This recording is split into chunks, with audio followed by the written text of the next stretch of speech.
Hello and welcome to Investment Insight, your clear take on the markets.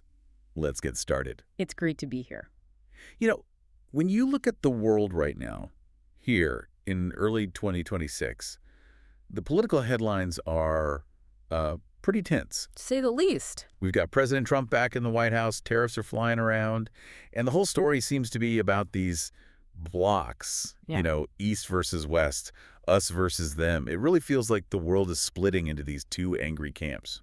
That is definitely the story on the front page. But if you flip over to the business section or, you really dig into the trade data that's come out in just the last week of January, you see a totally different picture. And money isn't following the politics. The money is doing its own thing. Exactly. Capital. It finds a way. So while the politicians are talking about building walls, businesses are finding the cracks, we're seeing this big shift away from those rigid alliances toward what I've been calling fragmented pragmatism. Fragmented pragmatism. That sounds like a fancy way of saying I'll work with whoever's buying. Stop laughing. It's a little more structured than that. But yeah, that's the spirit.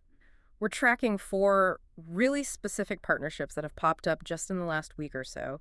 They involve the UK, China, Canada, India, the EU, and a really fascinating one between Turkey and Nigeria. These aren't the usual, best friends forever kind of alliances. Not at all. I think a better way to look at the global trade environment right now is not as a Cold War with 2 distinct teams. Okay. Think of it more like a neighborhood potluck dinner. A potluck? Yeah. All right, I'm intrigued. Walk me through that. Well, picture it. You might not like the guy who lives across the street. Maybe you have a feud over the fence line or you voted for different people. Sure. But what if he makes the absolute best ribs in the entire neighborhood and you make the best potato salad? You're still going to swap dishes at the party. Because I want those ribs. You want the ribs. You set aside the political tension because you want the specific thing he brings to the table. And that is exactly what we're seeing in 2026. Countries are bringing their one specific dish, their economic strength, and bypassing all the shouting. I love that. Yeah. Okay, so let's see who's bringing what to this potluck. First up, the UK and China. This is a perfect example. Politically, things are icy. Between London and Beijing, you've got spy scandals, cybersecurity fights, the works. Right. But then, boom, January 29th, the UK's Prime Minister Keir Starmer visits China, and the headline is, China is giving UK citizens 30-day visa-free entry. Now, my first thought when I saw that was just tourism. Get more Brits to see the Great Wall. And that's the cover story. But this isn't about backpacks and selfies. If you look at who was on that trip, this is all about business travel. Specifically, it's about the service sector. Services. Okay, so we're not talking about selling them cars or machinery. No, absolutely not. The UK knows it can't compete with China on manufacturing goods. You don't sell widgets to the factory of the world. But what the UK has is, well, it's a superpower in brains. In brain. Professional services. We're talking legal advice, financial compliance, higher education, insurance. I mean, the latest data shows UK service exports to China are already around 13 billion pounds a year. That's a huge number for something you can't even, put in a box. It is. And the UK economy really needs a shot in the arm. So they're compartmentalizing. They're essentially saying to China, look, we will argue about national security in the morning, but in the afternoon, can our bankers please come in and help with your IPOs? I don't trust your government, but I love your accountants. That's it in a nutshell. And China needs this expertise as its own economy gets more complex. So the door's open. For an investor listening, though, someone with money in British banks or consulting firms, is this a green light to buy? I would be careful there. A key phrase in the reports from that visit was that both sides agreed to feasibility studies. Feasibility studies. That sounds like code for we're going to have a lot of meetings about meetings. It often is. This is a very slow burn. The real risk here is what we call the regulatory wall. Just because you can get into the country without a visa doesn't mean you can open a law firm the next day. China's rules on data, on capital, on licensing, they're still incredibly tough. Those walls are still up. Got it. So the takeaway is patience.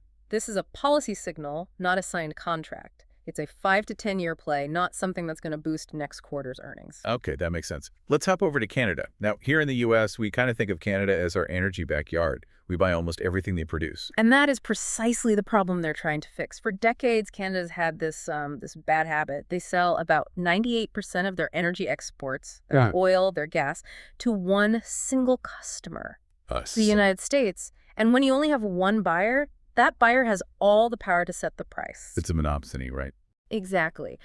But on January 27th, at something called India Energy Week, Canadian officials were surprisingly blunt about it. They actually called this dependence a strategic mistake. Wow, they said the quiet part out loud. They did. And they're making a very clear pivot. They want to sell their oil, their LNG, and their uranium straight to India. That seems like a no-brainer. India's economy is huge, it's growing, it needs energy. Canada has it. It seems simple, but it gets more interesting. It's not just about fuel. The reports from late January are really focused on critical minerals. So lithium, cobalt, the things you need for batteries and EVs. That's it. India's state mining company is apparently scouting all over Canada for this stuff.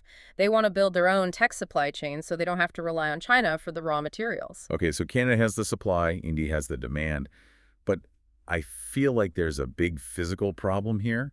Most of Canada's pipelines point south to us. You've hit the nail on the head. This brings us to the real investment story here. It's all about CAPEX. CAPEX, capital expenditure. Break that down for someone who doesn't live in a spreadsheet. Sure, it's like, imagine you agree to sell your neighbor 1,000 gallons of water a day. It's a great deal. But then you realize you don't actually have a hose that can reach his house. The deal's worthless until I buy a hose. Right. Canada's west coast, the part that faces India, just doesn't have the pipelines or the export terminals to ship all this stuff. They have the water, but they don't have the hose. So if I want to invest in this trend, I shouldn't be buying the oil company. The smarter play right now is probably the plumbers, the companies that build the pipelines, the engineering firms, the terminal operators. This Canada-India deal is basically a green light for a massive infrastructure boom. They have to spend billions to make it physically possible. Don't buy the water, buy the company that makes the pipes. That's a fantastic insight. It's where the immediate spending will be. All right, let's move on to our third big deal. The European Union. They seem to be caught between a rock and a hard place, right? Squeezed by U.S. policy on one side and Chinese competition on the other. They are definitely feeling that pressure. And just like Canada, they're looking to India as a growth market. On January 28th, we saw a huge trade agreement announced between the EU and India. And what's the main course on that menu? It's cars. But the details here are absolutely critical. India has agreed to lower its tariffs on high-end European cars to 30%. But, and this is a really big but, it only applies to internal combustion engine cars. Wait, gas cars. Europe is pushing to ban gas cars at home, and they're fighting to sell them to India, not electric vehicles. Because India said no to EVs. This is the really clever part of the deal. India is trying to grow its own domestic EV industry. You know, companies like Tata. They don't want a flood of European EVs killing their local startups before they even get going. So they're protecting their own turf. Absolutely. But India doesn't have a domestic luxury car industry that competes with, say, a Mercedes S-Class. So they're opening that specific door. It's like creating a VIP section just for European luxury brands. So if you're an investor, this helps the big German luxury brands, but not the mass market guys trying to pivot to EVs. Precisely. It's a lifeline for the legacy profit centers. Yeah. But there's another side to the strategy for Europe. It's what we're calling the double track. Okay, what's that? While they're getting closer to India for sales, they're actively pushing China away to manage risk. There was a report on January 19th about the EU working to remove Chinese tech from critical infrastructure. The whole de-risking conversation. Right. But think about what that means in practice. You have to rip out cheap, efficient Chinese hardware and replace it with more expensive European or American tech. Your costs go up. So your revenue might increase from the India deal, but your operating costs are rising because of the China split. And that squeezes your profit margins. So de-risking sounds great in a press conference, but for an investor, it often just means lower profits in the short term. That is a really crucial point. Yeah. Okay, let's go to our last deal, which is a bit off the beaten path for most of us. Nigeria and Turkey. I love this one because the model is so different. Turkey's President Erdogan said he wants to more than double trade with Nigeria up to $5 billion. But this is not a simple goods for oil transaction. What is it then? It's a bundle. It's a package deal that includes defense, infrastructure, and security. A bundle like my cable and internet package. Actually, yeah, that's not a bad way to think about it. Look at what Nigeria needs. They need an infrastructure, roads, power plants, but they also have major security challenges, especially in the Sahel region. You can't really build a highway if the construction site isn't safe. Right. So Turkey comes in and says, look, we have a huge construction industry. We'll build the road for you. A&D. We have a booming defense industry. We'll sell you the drones and armored vehicles to protect that road. We build it, and we help you protect it.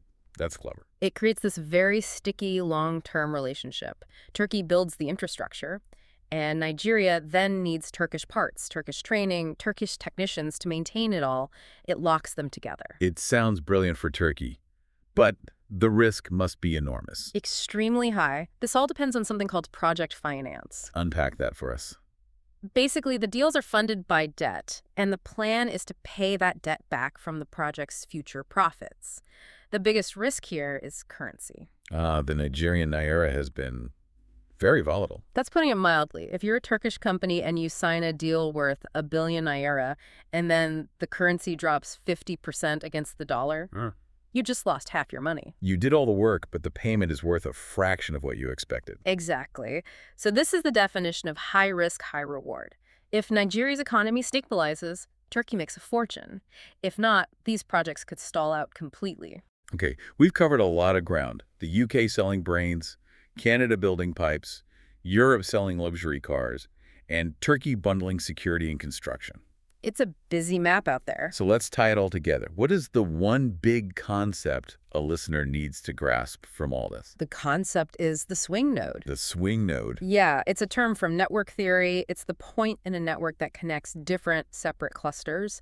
And right now, on the global stage, India is the world's swing node. How so? Well, just look at the deals we talked about. Canada is pivoting to India for energy. The EU is pivoting to India for luxury goods. Everyone wants a piece of the Indian market. They're sitting right in the middle. They're the host of the potluck. And they're using that position to their advantage. Brilliantly. They took Canada's resources, but they're protecting their own EV industry from Europe. They are cherry-picking exactly what they need from every partner without giving away the whole store. They know they're the popular kid at the dance. They do. And this all points to that bigger idea of fragmented pragmatism.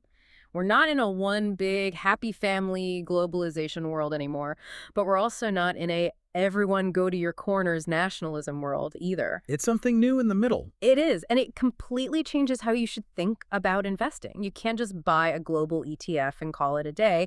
And honestly, you probably shouldn't even buy a generic India ETF. Why not? If India's the swing node, isn't that the obvious bet? Because as we just saw, India isn't opening up everything equally. A general fund might be full of sectors that are still heavily protected. You need to be a sniper, not a shotgunner. A sniper, I like that. Yeah. So what's a sniper shot in this scenario?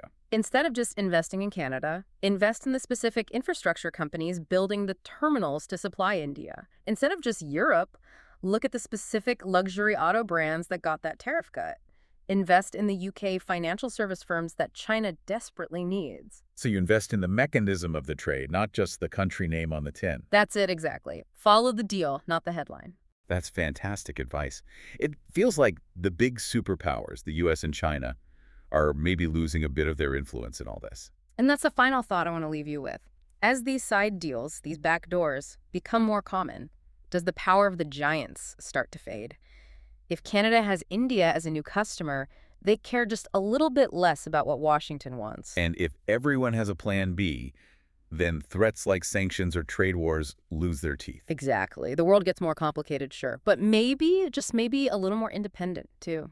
A fascinating shift. We're moving from a world of top-down commands to a world of everyone making their own deal. Indeed. Well, thank you. This has been an incredible breakdown. It makes the world map look a whole lot different than it does in the 5 o'clock news. My pleasure. And thank you for joining this deep dive into the changing map of global money.